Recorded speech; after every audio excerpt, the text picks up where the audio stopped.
The Honorable Speaker of the National Assembly, the Honorable Speaker of the Senate, Honorable Members of Parliament, fellow Kenyans, in accordance with Article 132 of the Constitution, indeed I am honored to report to Parliament the measures taken and progress achieved in the realization of the national values set out in Article 10 of our Constitution, as well as the progress made in fulfilling our international obligations. Indeed, it is my pleasure to submit the same to this special sitting of the two Houses of Parliament and to the entire nation of Kenya. Mr. Speaker, the state of our nation is strong. We remain a country striving and ambitious, taking on our pressing challenges and not avoiding them. We do this because we know that the path to lasting cohesion, decent jobs for our people, can only be achieved in an environment where fairness, integrity, and the rule of law are observed by all citizens without exception. Mr. Speaker, as President of the Republic of Kenya and Commander-in-Chief of the Defense Forces, I have heard the cries of our people and their stated hopes and aspirations for a better Kenya. When they elected me as their president, I committed to strive and unceasingly fulfill the trust and confidence that they placed in me, and I will not turn back on this commitment.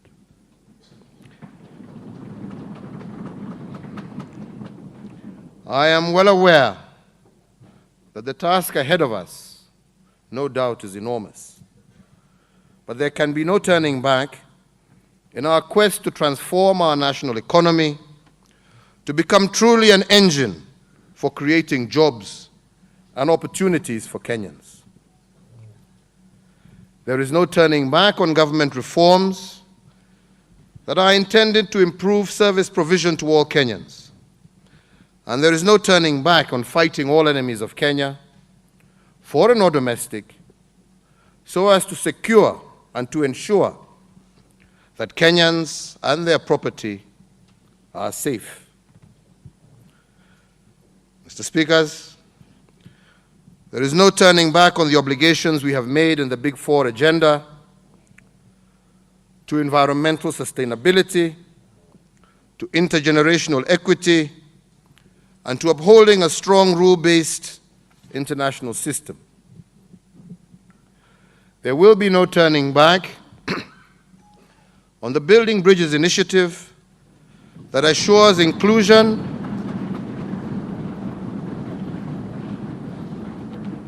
cohesion, unity, and respect for all Kenyans. There will be no turning back on the war against corruption,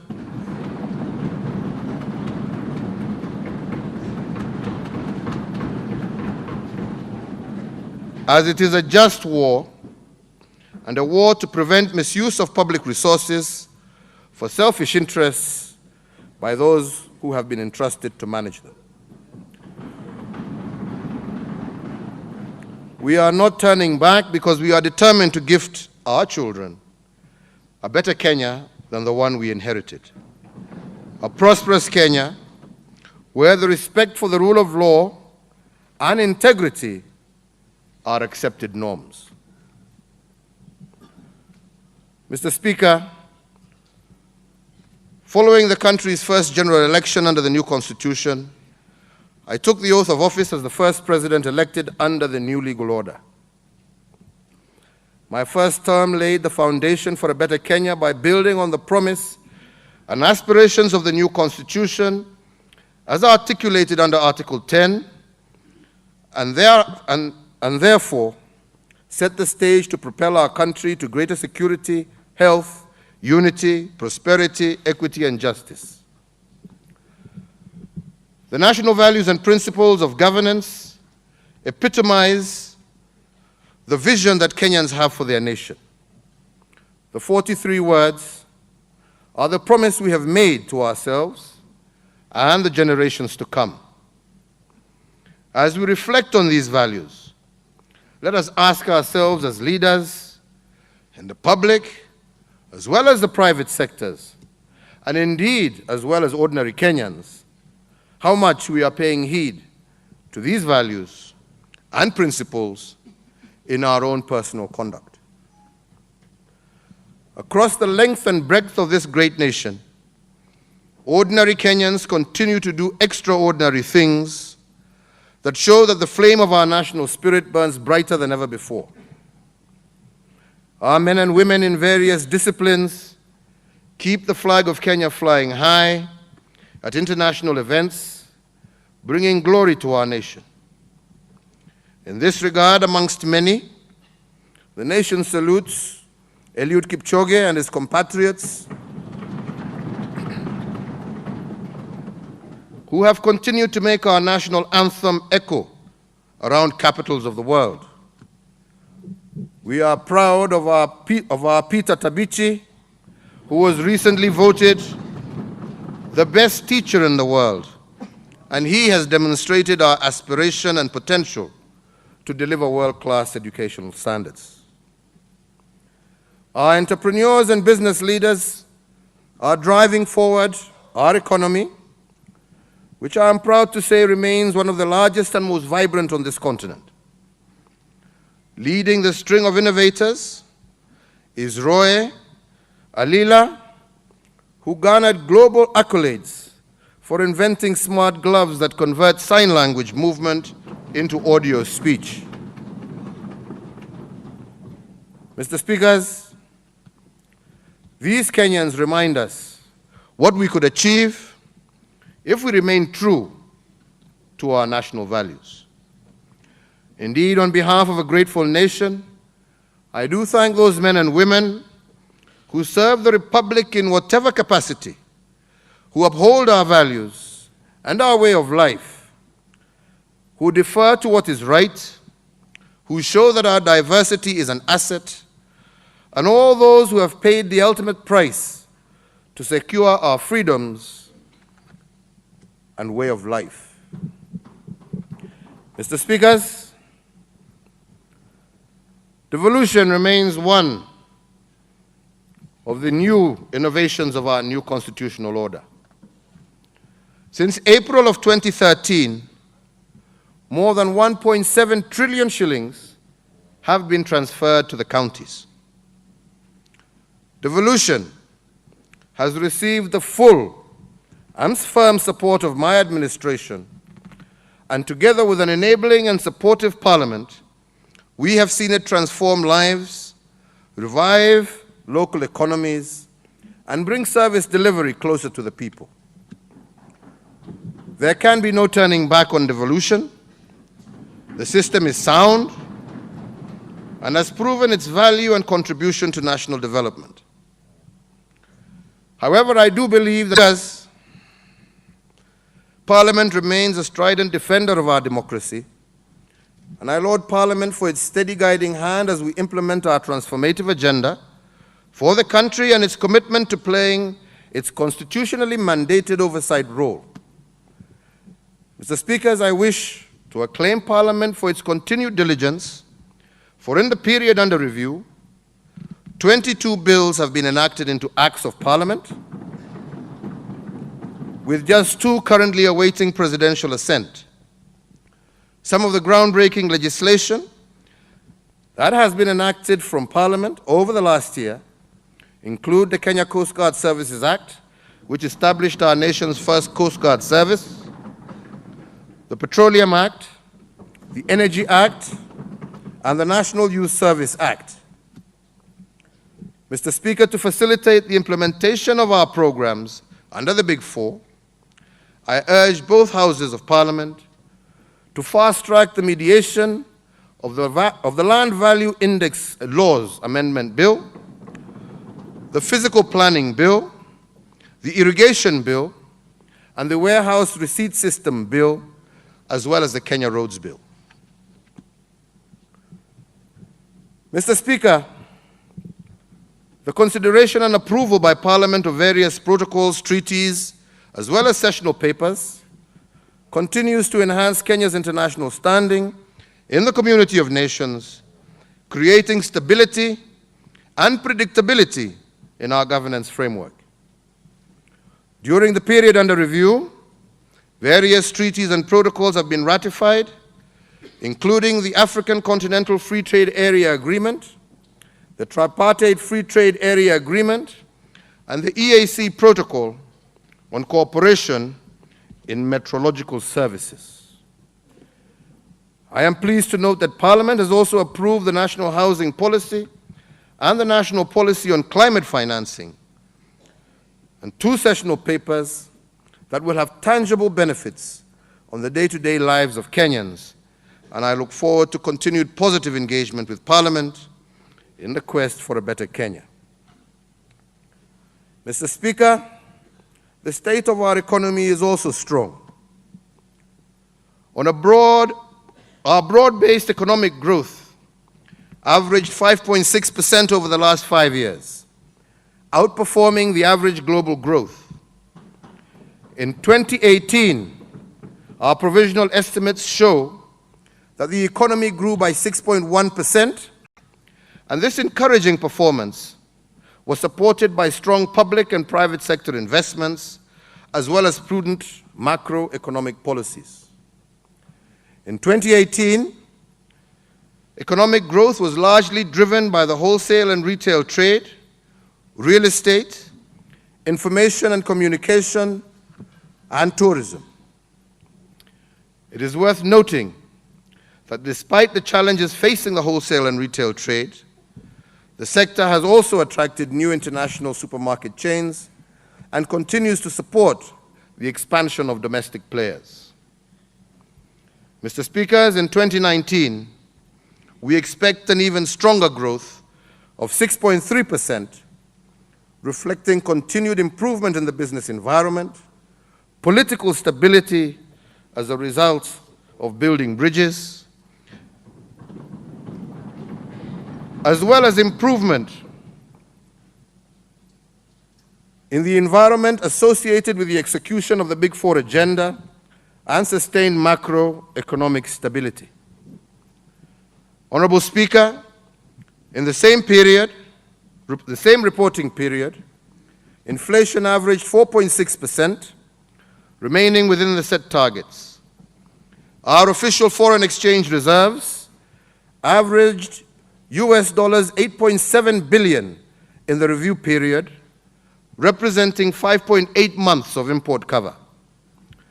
These reserves provide the country with adequate buffer against shocks in the foreign exchange market. Indeed, the Kenya shilling has held steady against major currencies, with an annual average exchange rate of about 101 to the US dollar.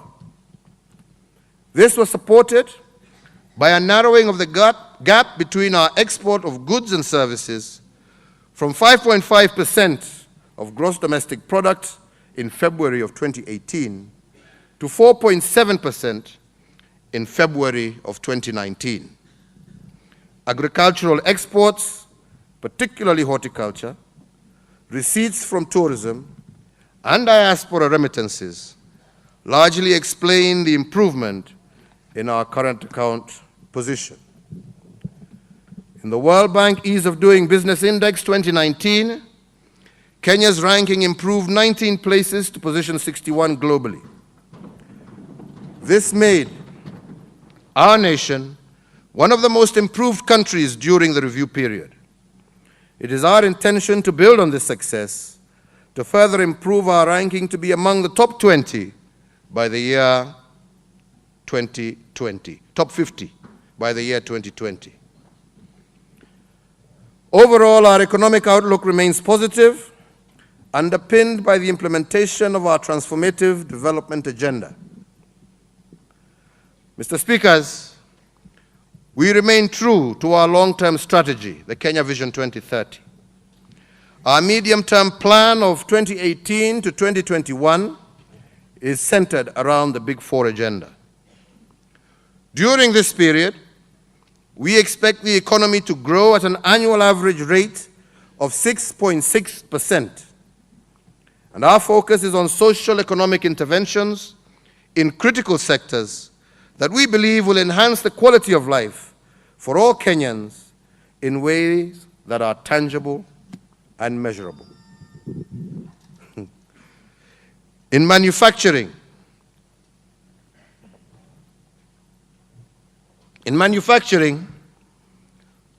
my administration is prioritizing local motor vehicle assembly and manufacturing of spare parts. This initiative has witnessed Peugeot and Volkswagen assembly lines set up in Kenya. Since their revival, the two companies have jointly assembled 627 motor vehicles, and by the end of 2019, they will have assembled at least 1,500 vehicles, and this is a positive beginning for a sector that is expected to rapidly expand and make Kenya the regional motor vehicle assembly hub. This will create various opportunities for our people, particularly for our youth.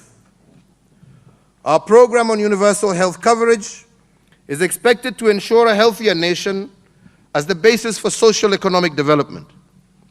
And in this regard, we have successfully rolled out the pilot phase of the program in the counties of Isiolo, Machakos, Nyeri, and Kisumu. The program has witnessed enhanced access to essential health services with an average increase across the pilot counties of 39% reported. We are on course for the full rollout of the universal health coverage in the year 2019-2020 in the remaining 43 counties. Honorable members, agriculture is the largest employer in the economy, accounting for 60% of total employment. In recognition of its central role, my administration earmarked the sector as a key pillar of the Big Four as we seek to ensure food security and nutrition for all Kenyans. Our reforms are aimed at being farmer-centric and are focused on reducing the cost of food, increasing agricultural value addition, and offering incentives for farming. To enhance food production at household level over the last year, we have constructed 4,400 water pans under the household irrigation water projects. The pans will store 6 million cubic meters of water, placing an additional 6,000 acres under irrigation. To address the perennial challenges in the sugar and maize subsectors, my administration commits to decisively act on the recommendations of the two sectoral task forces that are slated to report their findings later this month. I expect that the teams will propose bold and transformative interventions to revive and substantially grow in a sustainable way these important subsectors. Additionally, my administration has prioritized reforms in the coffee subsector and implemented numerous interventions emanating from the recommendations of the Coffee Task Force. These include the ambitious rehabilitation of 500 pulping stations in 31 coffee-growing counties. Mr. Speaker, with a view to comprehensively resolve the problem of undue delays in the payment cycle, we have also set up a 3 billion Cherry Advance Revolving Fund to be operational from July 1, 2019. Consequently, all coffee farmers across the country will be able to access the Cherry Advance at a modest interest rate of 3%. Mr. Speakers, access to decent and affordable housing is a basic human right that my administration is determined and committed to honor. We are fulfilling this through the Affordable Housing Program. To realize this vision, We have promulgated the Affordable Housing Development Framework Guidelines, providing the enabling policy and financing for the rollout of this program. We are now on track to deliver affordable housing to Kenyans. This life-changing program is being undertaken in partnership with county governments as well as the private sector.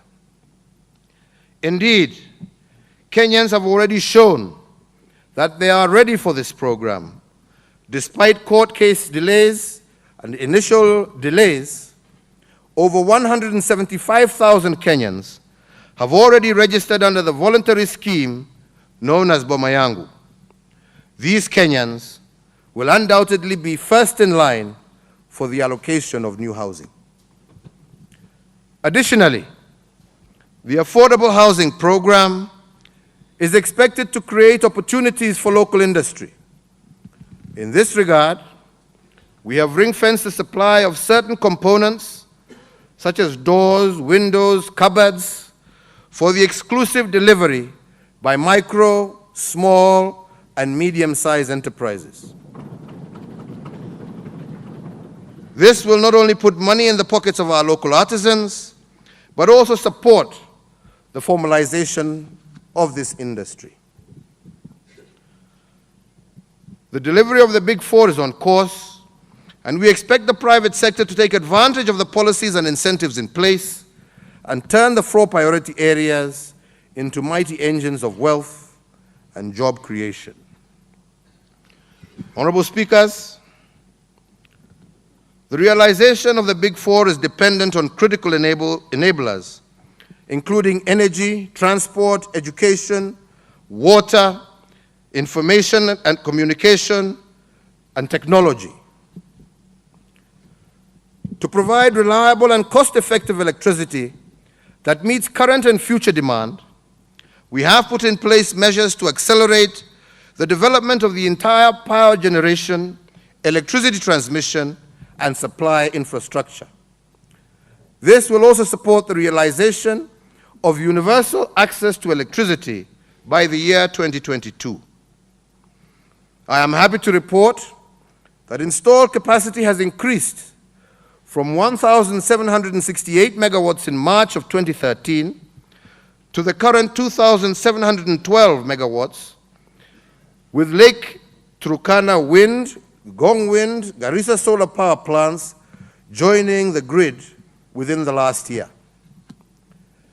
In collaboration with development partners, we have made tremendous gains in scaling up connectivity over the last 6 years, with the number of electricity connections rising from 2.2 million in March of 2013 to 7.1 million as at March of 2019.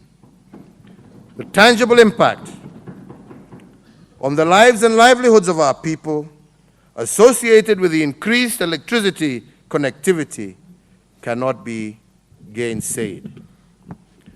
With respect to road infrastructure, our agencies continue to upgrade new roads to bitumen standard, in addition to rehabilitating existing ones. Notable road projects completed in the last year are the 9-kilometer Dongokundu Miritini Mwache Road, the 47-kilometer Kisumu Kakamega Road, the 38-kilometer Chebilat Ikonge Chabara Road, the 35-kilometer Ojoro Rock Dondori Road, the 80-kilometer Kamatira Cheptongei Road in West Pokot, and the 38-kilometer Kisima Kibirishia Kina Roiro Road in Meru County. Within our capital city, we continue to rehabilitate major arteries, including Ngong Road Phase 1, Githurai Kimbo Road Phase 2, Wayaki Red Hill Road, amongst others. Our intention is to position Nairobi to join the League of First World Cities. These interventions have facilitated faster and cheaper movement of goods and persons, connecting our people. Better still, the expansion and upgrading of our road network has mitigated traffic congestion and enhanced road safety in our major cities and municipalities. On rail infrastructure, we are on course to completing Phase 2A of our region's most iconic infrastructure project, just for 2019. Over 2.5 million Kenyans have traveled by Madaraka Express since inception in May 2018, and 3.9 million tons of cargo have been transported on the line. On air transport, we are seeing an upward trajectory in Kenya, and to facilitate this, we continue to upgrade our airports and airstrips across the country. Indeed, in October of 2019, Kenya was able to launch direct flights connecting Nairobi to New York. And this connectivity is expected to increase the number of tourists in the country, while opening up a large market in the United States for our export produce. Today, honorable speakers, our transformative agenda is visible to all. These infrastructure developments, in addition to supporting the realization of the Big Four, have opened up opportunities for big and small businesses and improved the livelihoods of many Kenyans. Honorable speakers, my administration recognizes the role played by micro, small, and medium enterprises in spurring the development of our country. The sector employs approximately 14.9 million Kenyans and contributes an estimated 28% of our gross domestic product. To unlock the latent potential resident in this sector, my administration has been working towards addressing the challenges of access to credit, training, and skills development. In this regard, we will be launching an SME credit guarantee scheme in a few weeks aimed at deepening their access to credit without being subjected to complex application procedures and collateral requirements. These interventions are critical to production of competitive goods and services for the domestic, regional, as well as global markets. Indeed, in respect to the leather value chain, a common manufacturing unit at Kariokor Market in Nairobi is nearing completion. Once fully equipped, this center will provide impetus to the local shoemaking industry and to professionalize as well as to standardize manufacture of shoes. We are also undertaking similar initiatives in the textile value chain at Uhuru Market, developing a center of excellence for the modern production of finished textile goods. The above intentions are intended to promote the values of social justice, inclusivity, and access for all, ensuring that the benefits of our growing economy are not just limited to a few people. To facilitate inclusivity and to enable appropriate planning for the needs of all persons, we are also this year rolling out the 2019 National Housing and Population Census, and that will happen later this year. This exercise, together with the National Integrated Identity Management System, commonly known as NIMS, will ensure that all persons resident in Kenya will be enumerated in order to provide accurate data that is required for proper planning at all levels of government. Additionally, it is expected that when fully implemented, a comprehensive one-stop shop for all population and national identity records will be in place. Honorable speakers, the national values are best realized through proactive reform measures in education. It is in our schools that we can best embed in our children human dignity, equity, social justice, inclusivity, and all the other values that we cherish and hold dear. And it is for this reason that my administration introduced curriculum reforms designed to better align our education system with our national values. These reforms are expected to mold a people who embody innovation and excellence.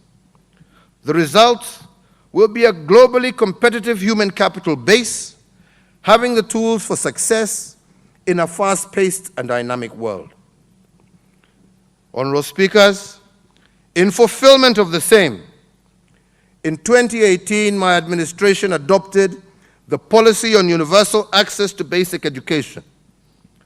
The policy seeks to ensure that all our children enroll in primary school and complete their secondary education with a 100% transition rate.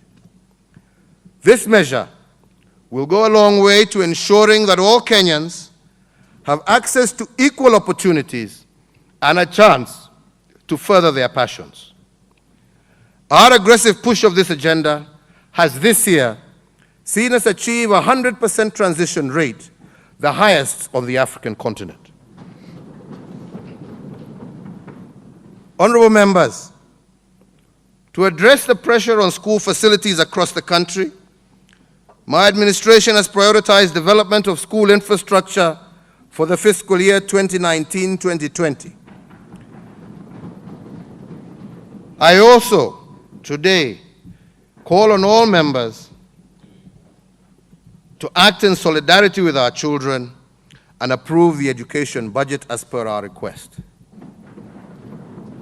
Secondly, I also urge members of the National Assembly to prioritize allocation of the constituency development funds towards school infrastructure.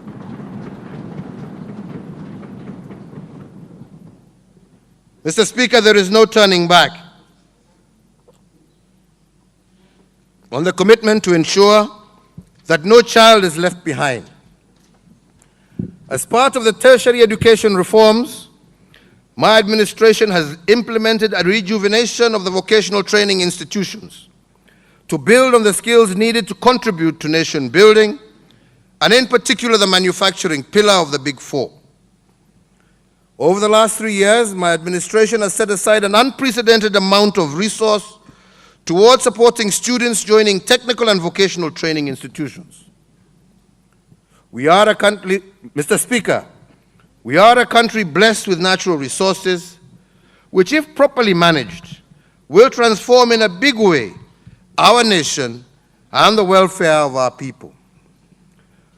We, however, must appreciate that these resources are finite, and in that context, it must be our solemn duty as a state to manage these resources sustainably for the fair and equitable benefit of both present and future generations. Mindful of this duty, my administration has developed and will be presenting before this session of Parliament the Sovereign Wealth Fund Bill. The bill proposes creation of a fund and provides a legal framework to guide the investment of revenues from oil, gas, minerals, and other qualifying natural resources. The fund as proposed in this bill comprises of 3 parts, notably a stabilization fund, an infrastructure development fund, and a future generation fund. It is important to underscore that other than the cost of services of those entrusted to manage the fund, all monies in the fund will be used to finance critical national development programs in order to ensure sustainability. Honorable Speakers, sustainable development is a constitutional imperative and one of the national values. Sustainable development remains a core consideration within my government, guiding the outlook and implementation of our policy, programs, and projects across the board. As the host nation of the United Nations Environmental Programme, Kenya remains a global leader in environmental conservation and sustainable development. My administration has spearheaded the implementation of various environmental initiatives, including interventions for the sustainable exploitation of the blue economy, sustained the ban on environmentally harmful classes of plastics and polythene carrying and packaging materials, enhanced the protection and promotion of our nation's forests, in line with our commitment to achieve a minimum of 10% forest cover by the year 2020, and interventions with regard to water and air quality. These interventions not only protect the environment, but also create business and employment opportunities through the green economy. Indeed, as a result of our interventions, Kenya is today a global leader in green energy, with 85% of our energy mix coming from renewable sources. Mr. Speaker, I am delighted to update this House on the progress we have made fulfilling our international obligations and positioning Kenya as a leader in the region, continent, and globally. Kenya has always and will continue to fulfill her international obligations as a responsible member of the community of nations. We do so conscious of the fact that fidelity to international law and commitment to our international obligations is critical to the structured management of international and diplomatic relations and will promote our pursuit of common interests with other states. Kenya is a party to over 280 multilateral treaties, and in the past 1 year, we have ratified 3 multilateral treaties. These instruments will enhance market access for Kenyan products in Africa, share critical information, and generate wealth and jobs for Kenyans. My government continues to lobby for and to participate in senior positions within various international organizations. Honorable Speakers, Kenya's election to the AU Peace and Security Council in 2019 and our strategic decision to vie for a non-permanent seat in the United Nations Security Council for the period 21 to 2022 are geared towards affirming Kenya's historic pride as a leader in regional peace and security. During the period under review, Kenya has invested in robust diplomatic engagements at a bilateral and multilateral level in furtherance of our strategic national interests. These include engagements within and with regional partners such as Ethiopia, Namibia, and Uganda, and globally with the United States of America, Canada, France, China, and the United Kingdom, among other peer jurisdictions. Building a better Kenya, honorable speakers, is ultimately the desire of every Kenyan. But we must be alive to the reality that this noble goal cannot be achieved if we are operating in disharmony. Every one of us, honorable members, must appreciate the importance of unity and cohesion in this pursuit.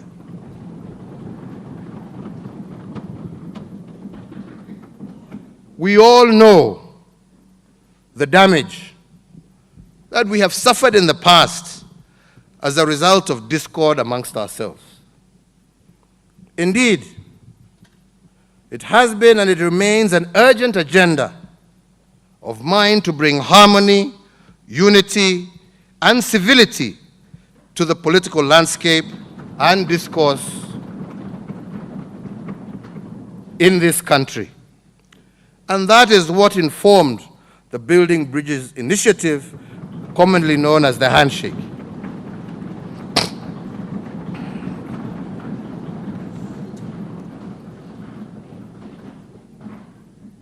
Honorable speakers, in all our cultures, a handshake is an expression of goodwill, friendship, trust, and reconciliation. It is synonymous with peace. Indeed, our handshake has been followed by millions of handshakes across the length and breadth of the Republic. Many leaders across the country and at every level of government have opted for a renewed politics of unity. And this has given Kenya a new and stable platform upon which we can rise above individual and sectarian interests, religious divide,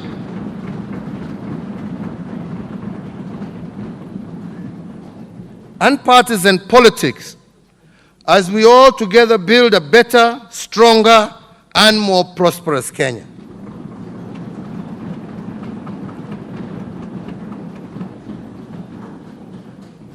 We know very well that we were successful in securing our independence because as a people we were united. Unity was our key weapon. Therefore, honorable members, we cannot and we are not turning back on uniting the country.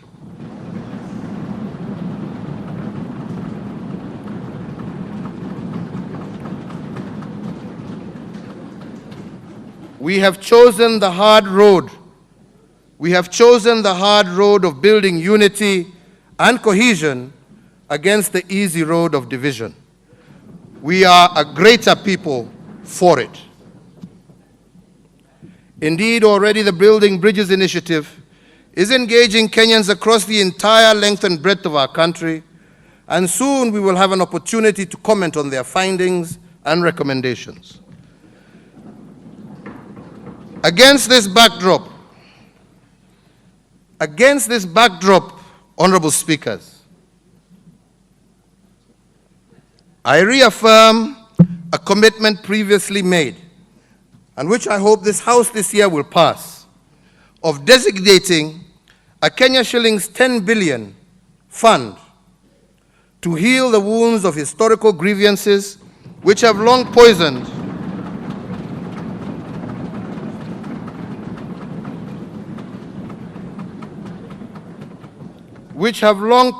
our politics and strained communal relations. With Parliament's help and through the affected communities, we will be applying the fund towards establishing symbols of hope across the country through construction of heritage sites, community information centers. And these will remind us and our future generations of the journey taken towards reconciliation and healing. Mr. Speaker, the unity that we are pursuing is not only between brothers and sisters within our borders, but also the unity of brothers and sisters that form the East African community and the greater continent of Africa. The path to prosperity for individual African states lies in promoting inter-Africa trade, integration, building bridges between our communities and nations that recognizes that we have far more in common with each other than we have as differences.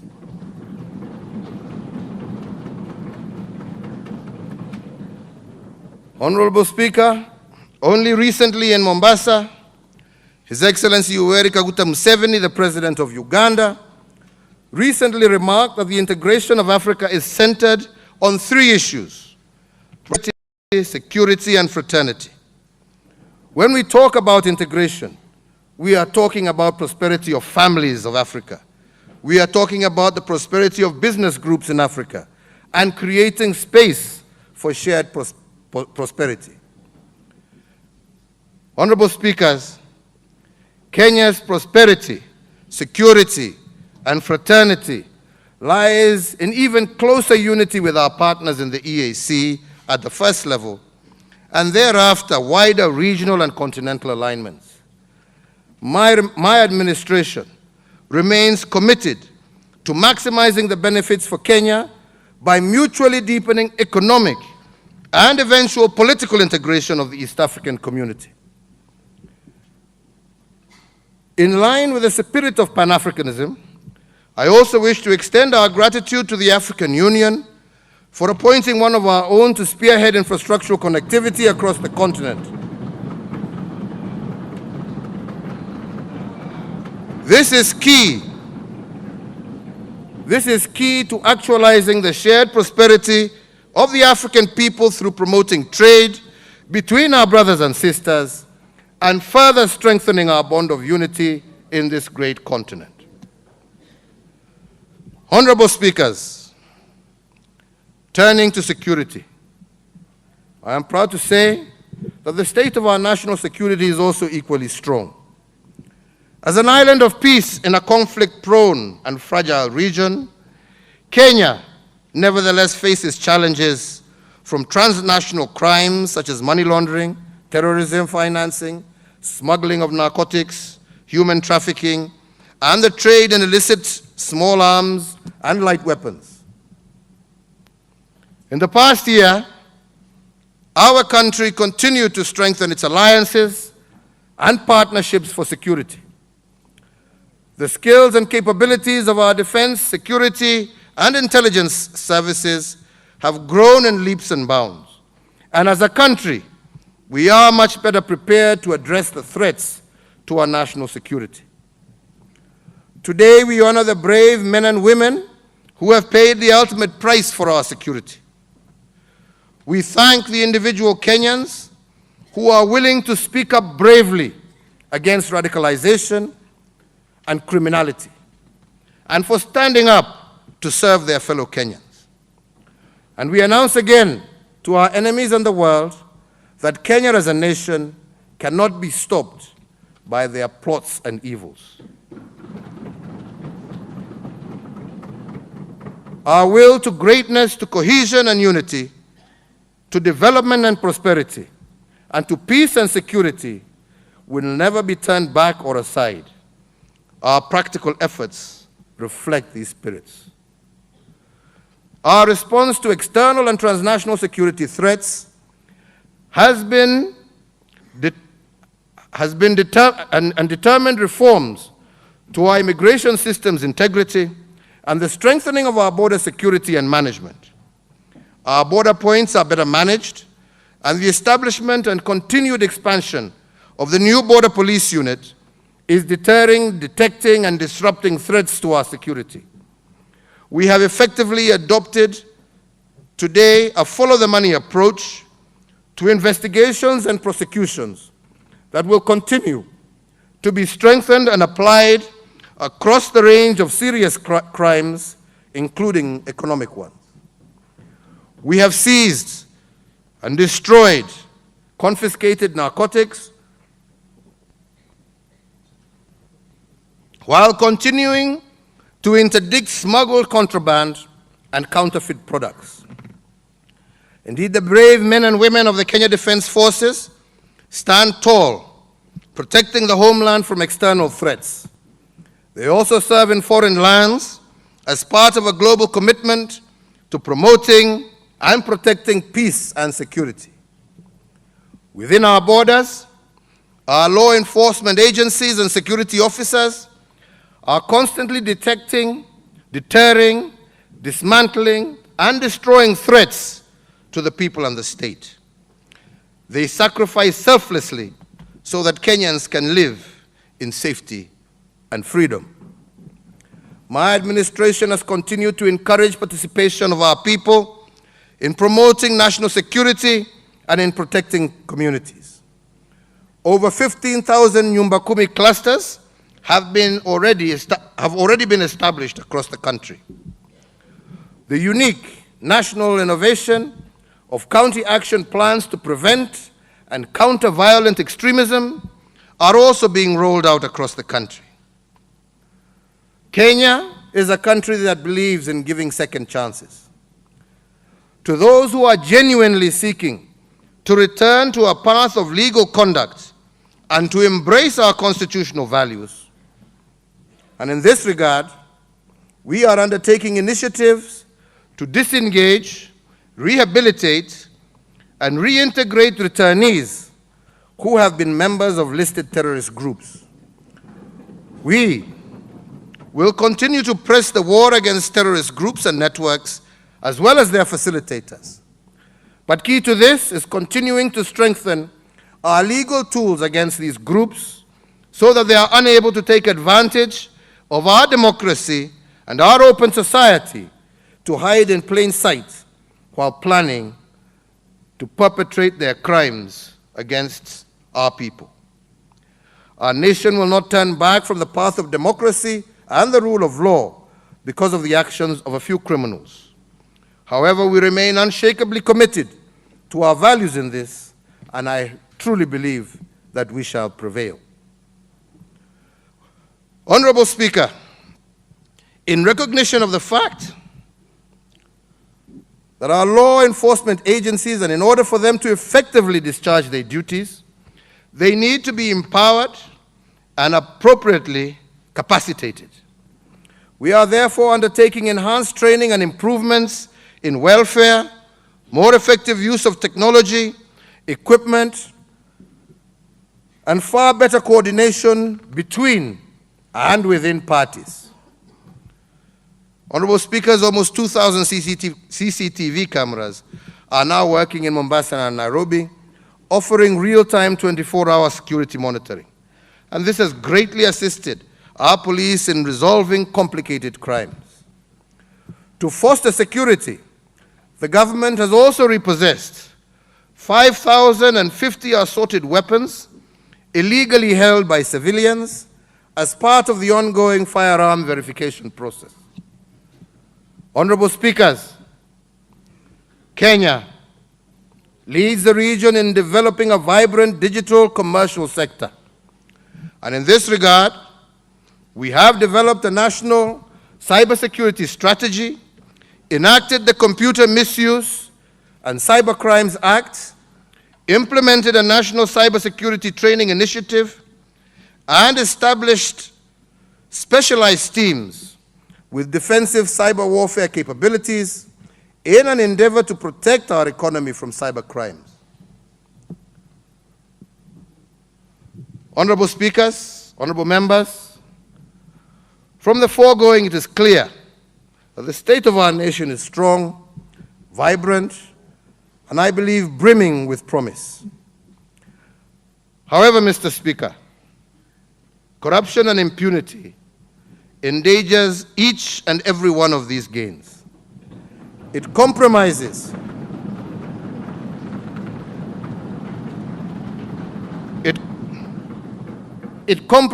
on the promise of devolution, our economic growth targets, the realization of the Big Four. It compromises access to education. It compromises our security, human dignity, and the rule of law, and by extension, the very existence of our republic.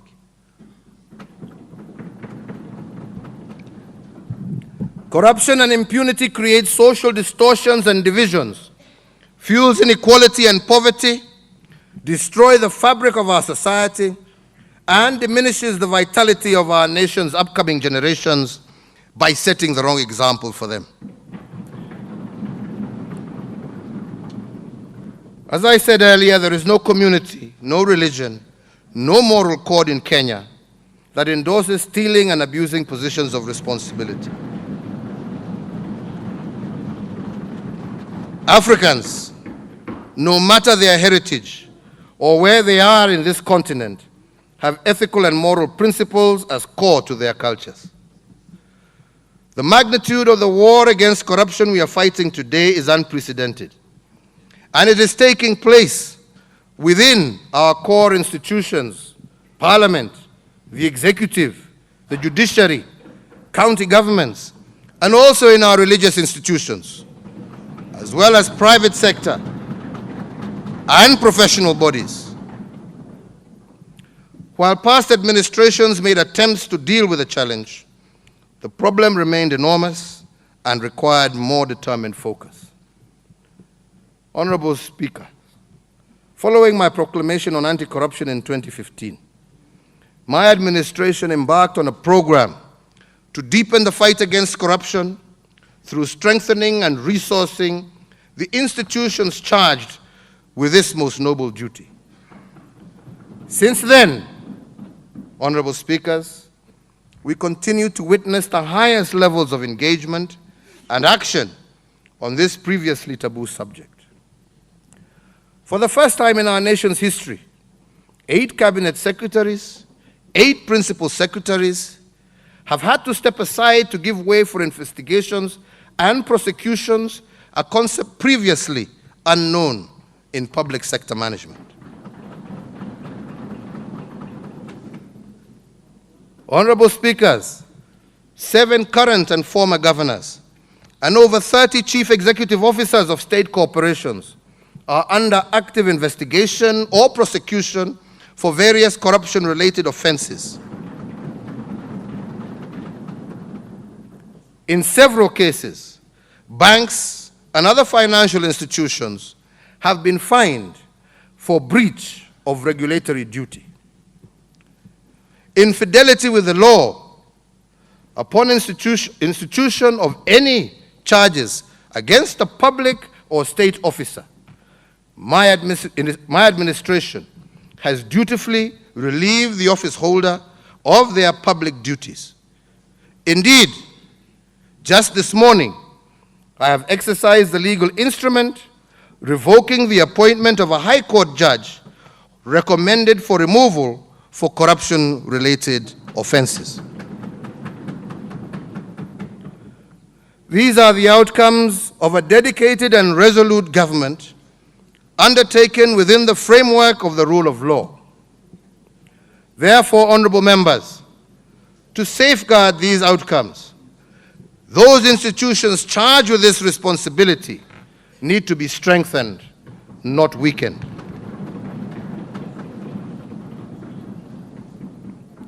But even with the success we have made, we cannot as yet celebrate.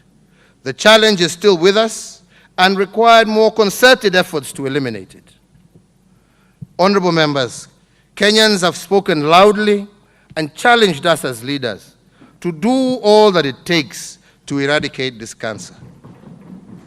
This they did during the National Anti-Corruption Conference held in January of this year, where they tasked me, the Speakers of Parliament, the Chief Justice, and the Council of Governors to commit to various demands that would entrench and widen the fight against corruption. Mindful of my cardinal responsibility, which is to serve Kenyans, as bestowed upon me by the Constitution, my administration has opted for an all-out assault on corruption. In this endeavor, and in pursuit of this noble goal, my administration has continued to strengthen the investigative, law enforcement, and prosecutorial functions of government and embrace the multi-agency approach to encourage joint intelligence sharing, investigation, and prosecution. And these measures have already reaped visible benefits. Honorable members, it is not enough to merely jail and fine those who have looted from our public coffers. The wealth stolen from Kenyans must be returned to its owners, the people of Kenya, with a clear message being that corruption does not pay. In this context, that we have entrusted into the asset recovery agreements, we have entered into asset recovery agreements with foreign countries in pursuit of a robust restitution strategy. In the reporting period, the Asset Recovery Agency has investigated 20 cases and preserved assets worth 1.1 billion. Assets worth Kenya shillings 72 million were forfeited to the government, and further recovery proceedings on corruptly acquired property valued at Kenya shillings 7.5 billion were instituted. Additionally, assets worth Kenya shillings 2.5 billion were recovered, while bank accounts holding Kenya shillings 264 million were frozen pending determination of recovery proceedings. We have also introduced new accountability measures applicable at all stages of the public finance management cycle as a critical prevention strategy. Honorable speakers, honorable members, we must accept the truth. That is, one or two branches of government cannot hope to resolve this problem on their own. And that is why we look up to the judiciary to do their part, to apply the law firmly and fairly, and for Parliament to uphold high standards, mindful of the strategic interests of the nation in the exercise of their legislative and oversight mandate. We need to ensure that corruption cases are heard and determined on a priority basis. Kenyans are waiting to see more convictions and far less cynical exploitation of court processes to protect a few. Indeed, I particularly urge the judiciary not to appear to protect their own or to allow the abuse of privilege in the case where their officials are suspected of or have been under active investigation for corruption. In saying this, Honorable Chief Justice, I do not, for 1 minute, presume to direct the judiciary or Parliament. That is certainly not my constitutional place. But it is indeed my duty as the head of state to remind every arm of government of their solemn duty and the high expectations of Kenyans as espoused in our national values. Mr. Speaker, I also urge the county governments to work with the national government in this most important task of moral reawakening. Equally important, I urge every public and private institution in Kenya to join us in waging this war against corruption and economic crimes. If you love your country, you should reject corruption and all those who steal the sweat of your countrymen. This, honorable members, is one war I am certain we shall win. Honorable members, I must say that I've been under pressure that who am I kidding? But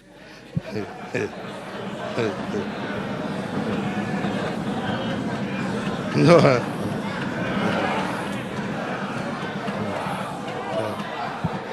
But I must, however, caution that the pursuit of the corrupt will be undertaken strictly within the remits of the law. It will not be done through vigilante justice and pitchfork protest.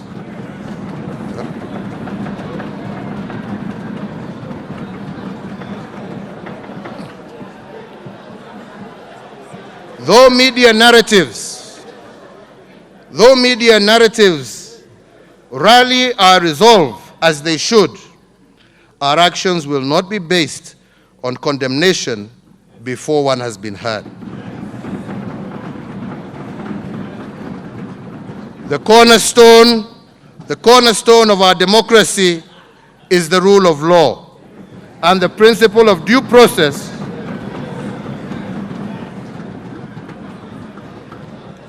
And the principle of due process is a critical anchor of that principle. We must aspire abidingly to this ideal and ensure that we do not pursue justice in one area through injustice in another.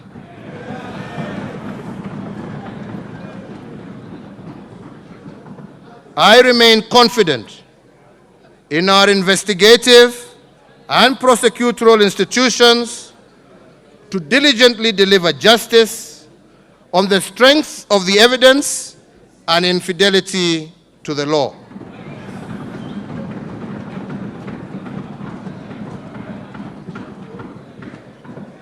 Mr. Speaker, honorable members, as I have said and done before, I once again undertake that anyone whose case goes before court will be removed from government, and any individual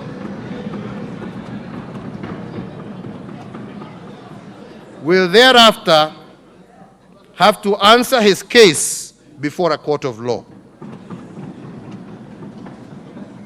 Once again, Mr. Speaker, I wish to emphasize our place in history and the national endeavor to strengthen rather than weaken our investigating and prosecuting agencies.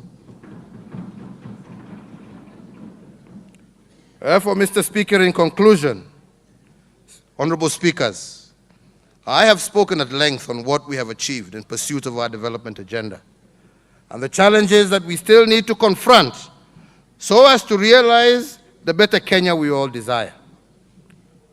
But I must once again make it clear that we must work together, friends, the executive, the judiciary, parliament, citizens, if we are to deal effectively with the challenges standing in our way.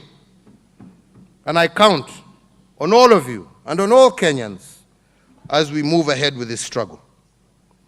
There will be no turning back. There will be no sacred cows and no compromise. The fight must be won because it is a fight for the soul of our nation. The values of integrity, hard work, and sacrifice must be reinstated and held dear in the eyes of our children, and I intend to be the president that delivers that future. Finally, Mr. Speaker, it is now my pleasure to submit to Parliament the following 3 reports as required by the Constitution. A, report on measures taken and progress achieved in the realization of National Values 2019. B, report on progress made in fulfilling the international obligations of the Republic 2018. And C, report on the state of security of Kenya 2018. Mungu na wabariki na walinde. Asanteni.